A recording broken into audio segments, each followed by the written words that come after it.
தாயார் பார்வதி தேவியின் பிறந்த இடம், சிவபெருமான் இருக்கும் இடம், இமயமலை அடிவாரம், பாதாள லோகங்கள். ஸ்ரீ முருகப்பெருமானுடைய கந்த புராணத்தில் இமயமலை அடிவாரத்தில் பாதாள உள்ளது என்று புராணத்தில் உள்ளது. இந்த இடத்தில் சிவபெருமானுடைய ஜடாமுடி இருப்பதாகவும் தெரிகிறது. அசுரர்களும் தேவர்களும் பூதகர்களும் சிவபெருமானுக்கு தொண்டு செய்யும் அனைத்து நபர்களும் இந்த இடத்தில் வசிப்பதாக கூறப்படுகிறது.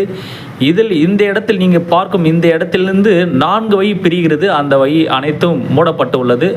இதற்கு பிறகு செல்ல முடியாது யாரும். இதுவே கடைசி இடம்.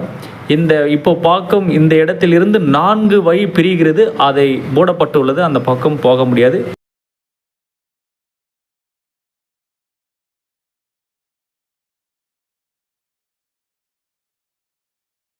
இந்த வழியாக தான் ஸ்ரீ ராமபெருமான் இமயமலைக்கு சென்று தன்னுடைய வாழ்க்கையை முடித்ததாக கூறப்பட்டுள்ளது.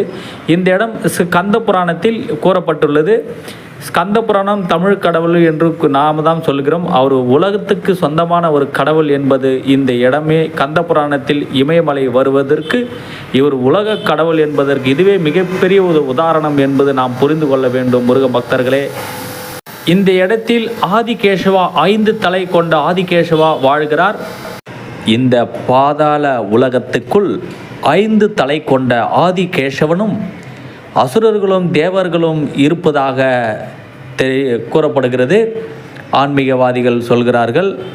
மிகவும் பயமும். இந்த இடம் துணி போட்டு மூடியிருக்கும். இந்த இடம் யானையுடைய தலை, விநாயகருக்காக வெட்டப்பட்ட யானையுடைய தலை என்று சொல்கிறார்கள். பைரவருடைய உருவம் இங்கே தெரிகிறது பாருங்கள்.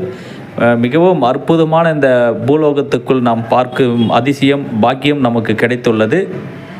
முருகப்பெருமானுக்கு சொந்தமான இடமாக கந்த புராணத்தில் இருக்கின்றன.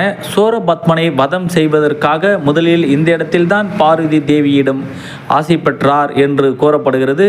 சூரபத்மனை வதம் செய்ய இந்த இடத்தில் பயிற்சி எடுத்தார் முருகப்பெருமான். ஸ்ரீ சிவபெருமானுடைய ஜடாமுடி இந்த இடத்தில் இருக்கின்றன, வளர்ந்து கொண்டு வருகிறதாக பக்தர்கள் கூறுகின்றனர்.